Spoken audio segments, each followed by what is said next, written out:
Hola, ¿cómo están? Bienvenidas, bienvenidos. Estamos en otra conversación más en libros y bibliotecas.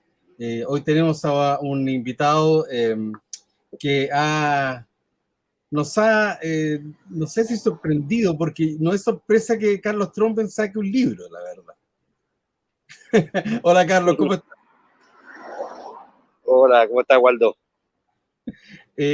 Carlos es un prolífico escritor de nuestro medio. Además de eso, yo siempre destaco lo mismo, tiene un registro muy variado, escribe sobre distintas temáticas y lo hace muy bien en cada una de ellas. Es un ensayista, también es una persona muy entendida y opinante en materias de económicas, ha hecho estudios sobre historia de la economía, ha hecho prospección de la economía, en fin, y también ha tenido mucha relevancia en el último tiempo en las novelas históricas.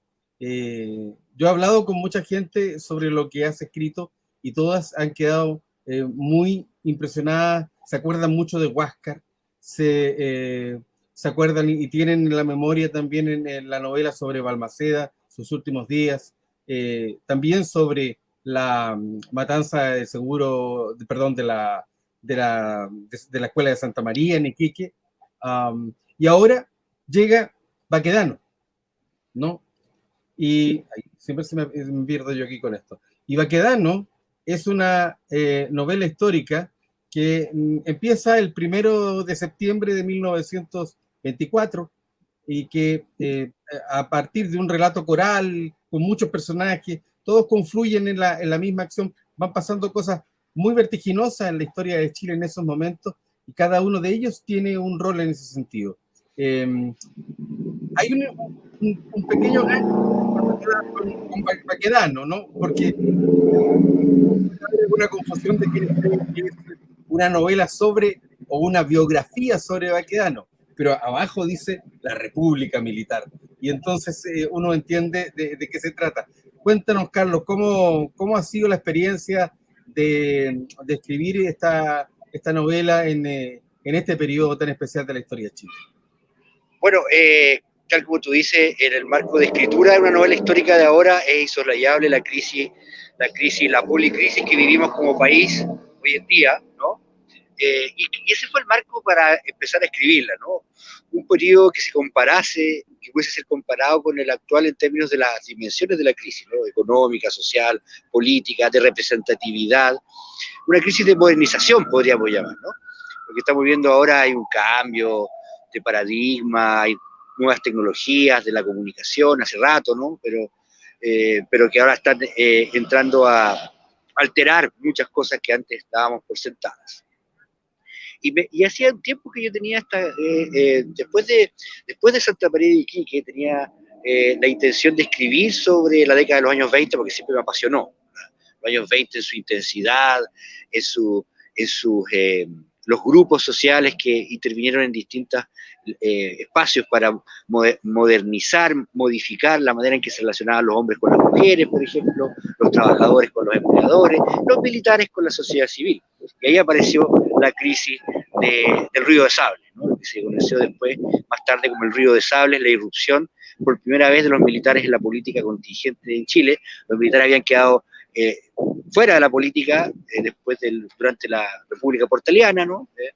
Y vuelven en esta crisis del año 1924 a tomarse el poder, básicamente. Al principio sin esa intención, pero termina Bueno, siendo eso.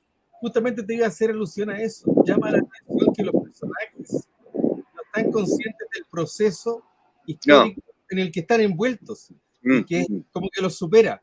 Y yo mm. recuerdo, por ejemplo, el estallido social del año 19 y quizás muchos de los que estábamos involucrados en distintos espacios tampoco tuvimos total o cabal conciencia de lo que estábamos presenciando. Claro, no, es que estos episodios históricos suelen ser así. No, tú estás viviendo la Revolución Francesa y no sabes qué es la Revolución Francesa, ¿no? El rey le pregunta, ¿es esto una revuelta al primer ministro? No, señor, es una revolución, le van a cortar la cabeza.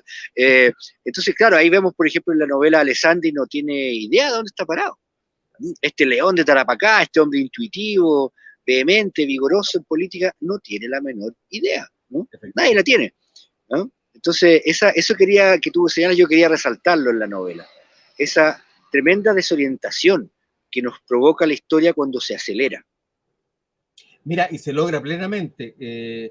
Además de eso, te voy a decir que también yo creo que tú tomas una especie de fenómeno recurrente en la historia de Chile, que tiene que ver justamente con esta fricción entre las Fuerzas Armadas y el poder político. Sí. Y sabes por qué también uno de los personajes principales de esta novela, que es una periodista, que se llama... Sí, aquí tengo el listado, entonces, están todos los actores involucrados acá. Olga Fernández McAllister, que es un miembro de la élite y que, Sí. digamos, irrumpe en esta historia también haciendo un oficio poco frecuente para las mujeres, que es ser periodista en un medio para mujeres. Quizás una de las primeras publicaciones feministas, pero además ella es también testigo de la elección de Allende y de el asesinato de Schneider.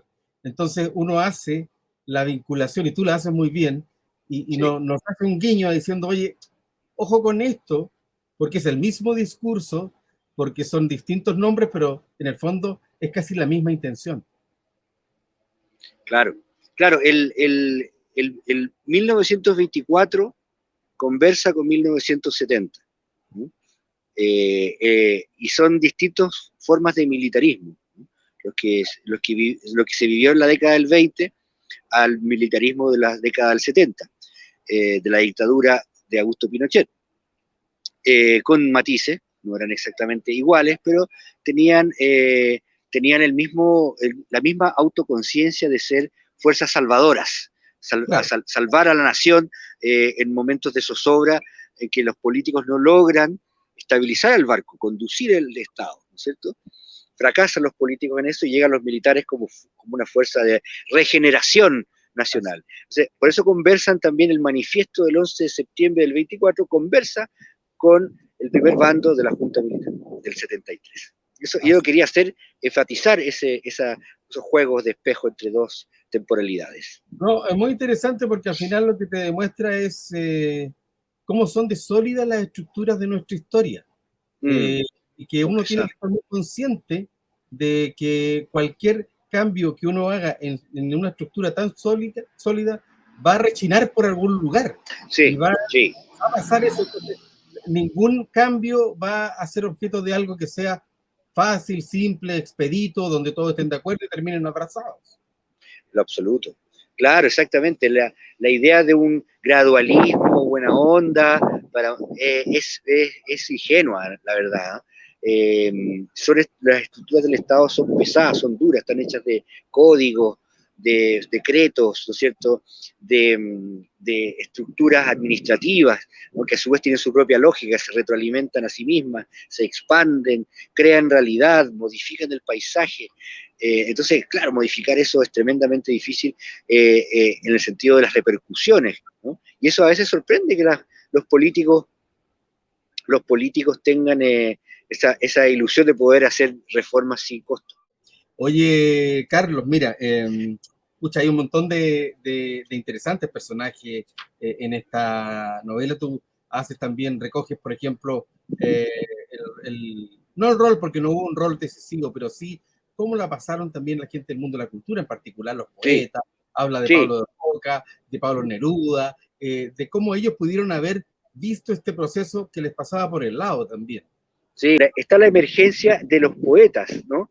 De los poetas y de los estudiantes, es simultáneo, ¿no? La Federación de Estudiantes irrumpe en el panorama político, cultural del país, nacen las universidades populares, ¿no es cierto? Nace una poesía de vocación de masas, ¿no? Hasta ese momento la poesía era algo elitista, ¿no? Existía una poesía popular, que se cantaba y todo eso, pero esta poesía vanguardista, que a la vez tiene toques de romanticismo, de criollismo, que recombina y resignifica la chilenidad, ¿no es cierto?, es un fenómeno enorme desde el punto de vista de su significación, y se produce ahí, se produce en las primeras décadas, en realidad el momento fundacional es la publicación de Selva Lírica, que aparece en la novela, una antología de poesía de más de 500 páginas, que se publicó en 1917 y marcó el debut de varios de los personajes más potentes de la poesía. Sí.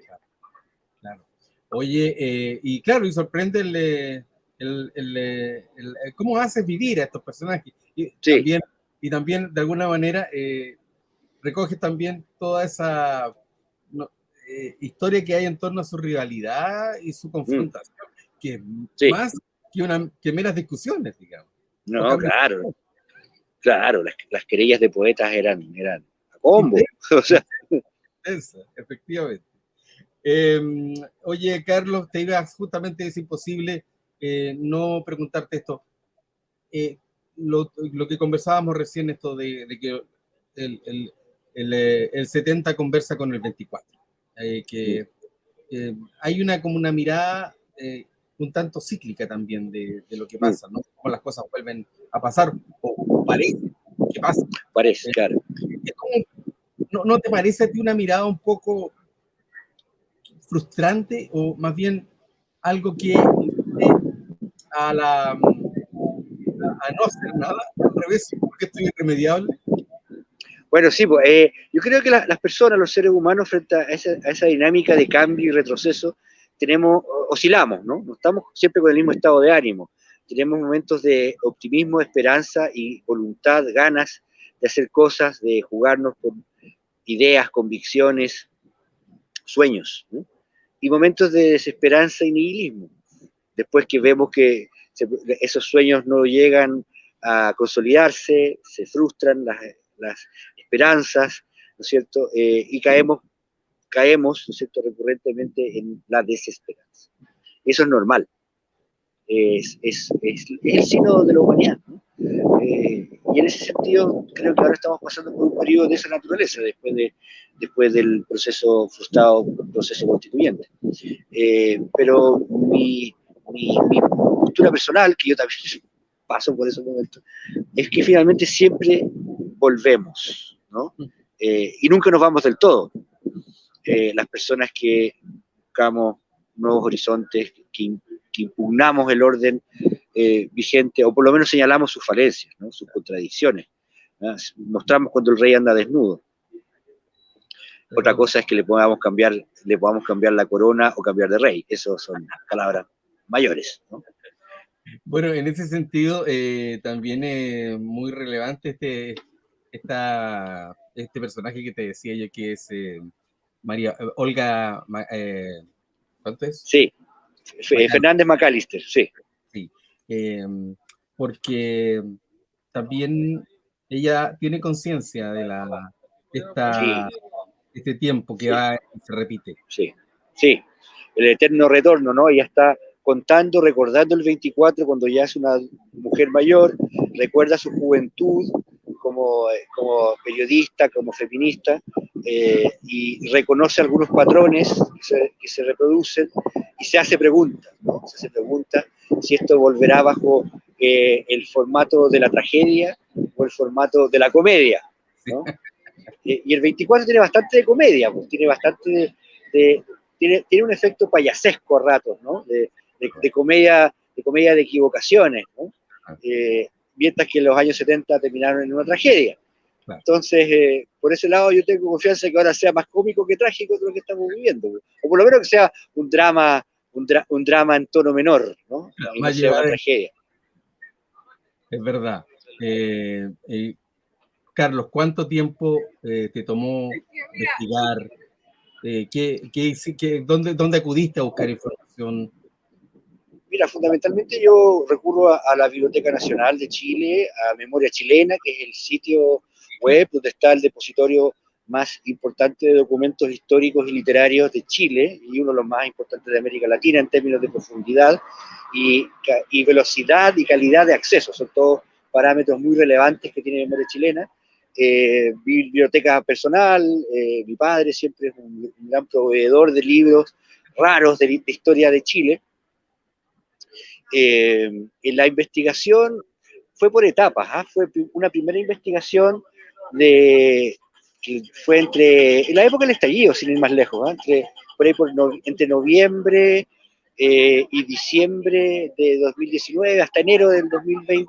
Después una interrupción, el proyecto quedó en pausa durante toda la pandemia, y el 2021 también. El 2022 retomamos porque los calendarios editoriales estaban todos en suspenso durante la crisis COVID, ¿no? La actividad editorial se redujo casi a nada. Entonces, este desconfinamiento global de la cultura y del país permitió retomar el proyecto y lo escribí y lo terminé en 3 meses. Pero así como, sí, 3 meses entre junio, a ver, espérate, sí, de junio y agosto, fueron 90 días así de muy intensa escritura. Carlos, el nombre, Baquedano. Sí, sí. ¿Cómo llegaste? ¿Fue fácil, fue difícil? Porque hay una opción también ahí, ¿no? Sí. Yo no sí. quiero hacer, digamos, contar a la gente, ellos mismos tienen que darse cuenta que el nombre sí. digamos, pero sí. como no alude a la época directa del general Baquedano, puede llevar a cierta confusión. No, el general Baquedano es un símbolo, una figura inspiradora de la generación de oficiales, tenientes y capitanes y coroneles del movimiento militar de 1924. Era en tanto vencedor de la campaña de Lima, Baquedano y su regreso triunfal de los campos de batalla en 1883, me parece que regresó, 82, su regreso triunfal a Chile era el emblema y la figura que inspiró a estos militares a tomarse el poder. Y por lo tanto, es el símbolo de la República Militar. Baquedano y la estatua, ¿no? La estatua que fue erigida y colocada donde estuvo, hasta hace poco, fue colocada ahí el 18 de septiembre de 1928 por Carlos Ibáñez del Campo, durante el gobierno de Carlos Ibáñez del Campo. Eso simboliza a Baquedano, ¿no? Bueno, y recordemos que ya en 1881, 82, cuando la guerra estaba decidida y la figura de Baquedano efectivamente estaba como muy en alza, también hay algunos historiadores que advierten en esa época una discusión en torno a un posible cesarismo, porque se pensó en la figura de Baquedano como candidato presidencial.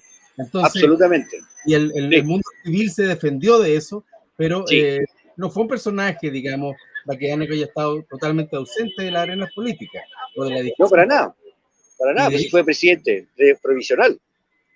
Bueno, pero sabemos que no hizo mucho, digamos, en eso. No hizo nada en realidad. Nada, la verdad. Un desastre. Y claro, y en ese momento también, y en algún momento se habló, o se le buscó siempre en vida, en cualquier problema que tenía en el mundo civil, se le buscó a él para dar su opinión, para interceder, para, en el fondo, casi amedrentar. Por lo tanto, la figura de Baquedano es una figura que no es solamente militar, ni solamente es un guerrero victorioso de una guerra, sino que también es un personaje político, tenía su contenido, y yo creo que eso se ve también, de alguna manera, el tema de orden, en fin. Claro, la figura apolínea, ¿no es cierto? La figura apolínea montada en su caballo, decidido a un objetivo, ¿no es cierto? Una figura de autoridad, una figura de poder, investida de ese poder por la nación, ¿no? Entonces todo eso confluye en la estatua, y por eso está ahí, por eso estuvo ahí durante tanto tiempo, emplazada, ¿no? Y por eso también fue tan defendida la estatua, y también tan vapuleada, ¿no es cierto? Claro, o sea, es un símbolo muy cargado, por eso fue tantas veces, como se llama, durante celebraciones deportivas, actos políticos, ¿no es cierto? La estatua estaba ahí expuesta a ser intervenida por movimientos políticos completamente contrarios a esa noción de orden, de patria, digamos, de autoridad. Exactamente, sí. El montarse sobre la estatua no era precisamente para sentirse un héroe más, sino que era para mostrar superioridad sobre ese ícono. Exacto. Exacto. No, es muy interesante porque al final uno se da cuenta que la historia es más profunda y es más permanente de lo que uno cree. Sí, es compleja, contradictoria. Sí. Oye, Carlos, Sí, no te voy a molestar más. Yo te he hecho un espacio fantástico para conversar con nosotros. Has estado ahí en medio de la ciudad, sí. sorteando todo tipo de problemas. Le vamos a recomendar a nuestros amigos que lean Baquedano, que lo busquen, que pregunten por ella en las librerías y que sabemos también que ya está como en el cuarto o quinto lugar en Sí, sí, en el ranking del Mercurio debutó, no, sexto o quinto me parece. Es una gran satisfacción, hay harto trabajo, hay harto cariño por esta novela, ¿cierto? Hay harto cariño por esas estructuras que a veces son odiosas, pero también es el Chile profundo y hay que asumirlo tal como es. Así es, efectivamente.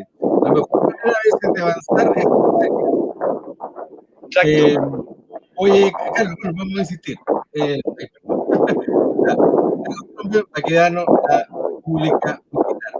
Muchas gracias, Carlos, y por supuesto nos veremos en otra oportunidad. Buen regalo de cumpleaños, yo creo, de Navidad. Lo he recomendado, Sí. ¿ah? Así que, Muchas gracias, Waldo. Muchas gracias. bien, Un gran abrazo. gracias. Nos vemos, adiós. Chao, Chao, chao. chao.